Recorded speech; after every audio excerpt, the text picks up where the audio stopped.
Hi everybody, welcome back to the More YouTube channel. It's Chris back with another Rumour Has It video where we're talking about players linked to the football club this coming transfer window and beyond. And what a player we've got to talk about today. It's such an exciting young talent in English football right now. Really excited to talk about this player, being linked to this player. This is something that Newcastle have been linked to for quite a while, this player, to be honest with you. So we're going to talk about him in a minute, run him through Mark's super duper stack computer and give you my opinion on what I think about the potential signing, whether it be a good move or a bad move for Newcastle United. If that's the kind of thing you guys like, smash subscribe, help get us to the next milestone, which would be 10K for us. We blew past 9K in 2024. Thank you so much.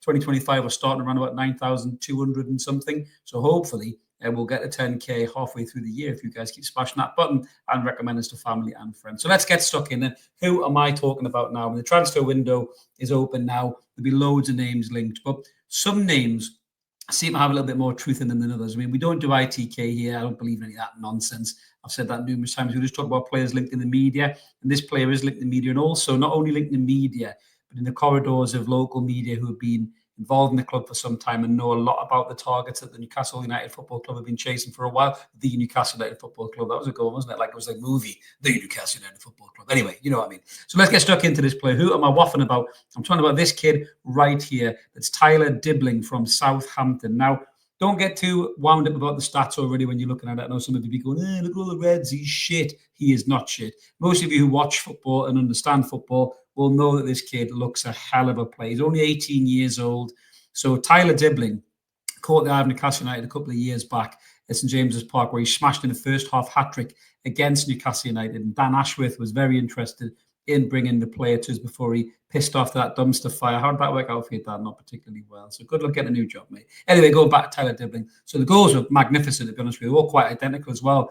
You know, running at people with pace, committing people and striking from distance with precision right in the bottom corner, really. So a very talented player. Now, we missed out on Simon Dibling back then, and he went to Chelsea, like a lot of young players do. They get probably, what's the right word? Enthused or kind of swayed by the wealth of Chelsea and what they can offer. I don't know what they offer these kids' families as well. Heard the old Gaza story about buying his mum and dad a house. I wouldn't be surprised if Chelsea do the same shit to sign these young players away from the noses of other clubs as well. But Tyler Dibling didn't settle in Chelsea, and he was back at Southampton quite quickly after a couple of months, I think it was.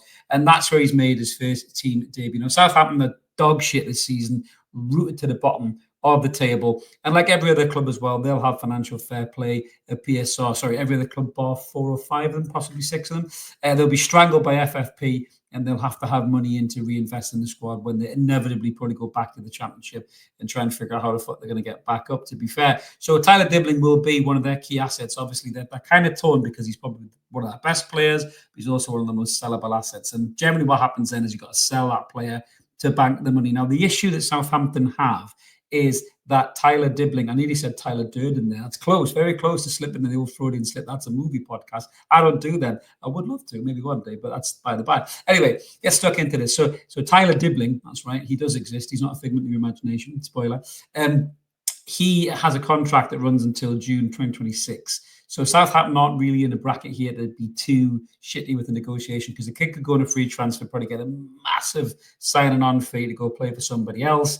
And, or they could cash in on them maybe in January for, say, about 20-25 million quid. Now, Newcastle United are back in for this player. I don't think they've ever not been in for this player. He's been on the radar since that hat-trick in 2022, and obviously Ashworth tried to sign him. Mitchell likes him as well by the sound of it. And this kind of a signing really excites me for Newcastle United. It really, really does, because, you're not going to be able to go and sign the ready-made players now for 40, 50, 60, 100 million quid, because you can't, because of the bullshit PSR and FFP rules. But what you can do is sign the next superstars. And in my opinion, there's no better manager. Now, I'll talk about Eddie Howe in a minute, because I know some of you be in the comments giving me shit. There's no better manager right now for young, emerging English talent than Eddie Howe. Look at what he's done. Look at what he's done for Lewis Hall. Look at what he's done for Tino Livramento. He's turned him into England internationals. Anthony Gordon as well. He's nurturing Lewis Miley. He's improved players as well, like Jacob Murphy and Dan Burn. This is the best manager for a player like Tyler Dibling to play his football under in the next stage of his career, in my opinion. So that's something for Tyler and his team to consider. I was watch the Evermore YouTube channel if you do. Hello, Tyler. Welcome to Newcastle, mate. But, that's my opinion on that. I think as a young player, if I was advising that young player, I'd be saying, who are you going to get the best out of as a manager? Where are you going to play most of your football? that's Newcastle United, that's Eddie Howe. Because the other teams, I think Liverpool are sniffing, Arsenal sniffing, the spot, the quality, the spot, the skill. And what does Tyler Dibling bring you? So what he reminds me of, he's been likened to Cole Palmer, actually. And obviously Cole Palmer was brilliant for the academy in City, and then they couldn't really find a place for him in the starting lineup. Weird that, because he's probably the best player in the Premier League. He's got to Chelsea and he's absolutely bossing it. And I bet you City wish they'd kept him, because they need that kind of a player. There's no doubt about it. Big mistake by City that, relying on an agent, De Bruyne, and hoping that Foden would just, kick on to the next level, which he hasn't appeared to have done. So big mistake by City. But Southampton aren't City, so they're not in that position where they can, afford to hold a player on. They're going to have to let him go. But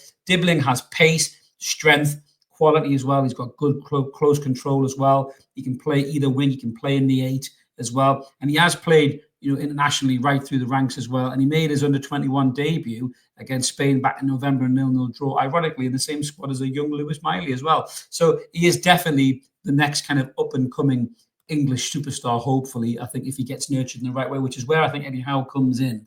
And I'm sure that Tyler Dibling and his team are thinking about what the best move for them is going to be. Where's he going to play more football? So our right-hand side, we know, is weak, in terms of the left-hand side. The left-hand side, ironically enough, 2 young English players. Lewis Hall, who's come to us in a very similar situation than what Dibling finds himself at Southampton. So he's come from Chelsea, wasn't getting a great deal of game time, played about 11 or 12 games at left-back. We took advantage of that, brought him here. Helped that Lewis Hall was a Newcastle fan as well. So that helped sway him to Newcastle. But look how good he's become. He's arguably England's starting left back, in my opinion. Tell me he's not. Give me an argument for anybody else in that position right now than Lewis Hall. And Anthony Gordon obviously left Everton. He was in the first team, he was a regular. Coming Newcastle, gone up levels thanks to the management of Eddie Howe. So that's something that Dibling needs to consider as well. But our right-hand side, Jacob Murphy's in a great run of form right now. I'm not going to degrade Jacob Murphy for that, but that won't last forever. You've got Tino Livramento behind him, who's playing more than Trippier is right now, because Trippier's coming to the end of his road, I think, as a top-level Premier League player. Certainly for a long 30-odd game season, 38-game season, it's not going to work. So for me, I think this could be a great move for Dibling. It could strengthen our right-hand side as well. We'd have, England's future on the left, England's future and present probably on the right, in those 4 players. And I think it would be a brilliant move for Dibling. Could Newcastle United fork out 25 million quid that maybe to split the cost, over amortization over 5 years? Maybe they could, 5 million a year. If they sell Mickey Almer on this window, if they sell Martin Dubravka, which I'm not sure is a good idea. I'll talk about that more probably on the Monday night show. What's going on with Mark? Tune in for that, guys. Could they sell Shaw Longstaff potentially? So they could bring in somebody to balance the books a little bit and have Dibling coming in January for 25 million quid. I don't know if Southampton would want to let him go unless they're just admitting that they're dead and buried, or they want to maybe go and buy 3 or 4 players to try and save them. I think they're so far adrift, they're fucked. To be honest with you, they could call it international rescue and they still wouldn't pull them out of the water because they're absolutely fucked. So I think for Tyler Dibling, this would be a much better move than going to Liverpool or Arsenal, being a squad player, getting trudged out in the cup games or whatever it is, and having your career kind of stall a little bit. But looking at his stats there, he's only played 19 times for Southampton, 18 times this season with 2 goals.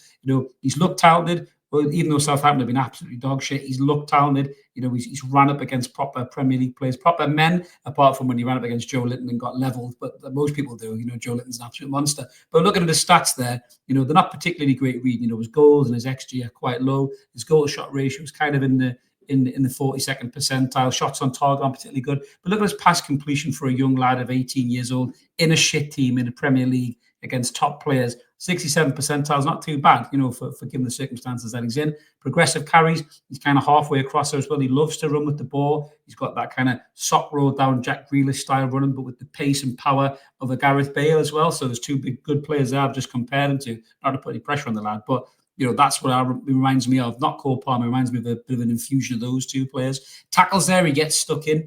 I saw a video with Craig Cope and he said that this is a total Eddie Howe type player, and he is. Dibling is a proper Eddie Howe player, box to box, can track back, can get forward, pace, power, skill, the ability to stay disciplined in the game as well. Something that Lewis Miley did for us really well when he broke into the team at 18 years old as well. Yeah, so for me, I'm buzzing with this. I think this would be an absolutely brilliant signing for Newcastle United. If they can get it done in January, happy days, get it done. But I think we're most likely to let it go until the summer, keep Jacob Murphy maybe in that right wing position, and then revisit it in the summer if Dibling is the winger that we want. However, if he is the winger that we want, why not drop 25 million quid and get the lad signed now so you don't allow shit houses like Liverpool and Arsenal to come in and steal them out from under your nose. But let us know in the comments below what you guys think about Dibling, talking about Eddie Howe. I know some of you go, you said you wanted Eddie Howe out a few weeks ago, Chris. Well, I did, because he wasn't winning games. And that's what happens in a football manager's life. If you don't win games, people ask questions about you. But regardless of how shit we were on form back then, I still think Eddie Howe is the best manager to progress young English talent in the Premier League.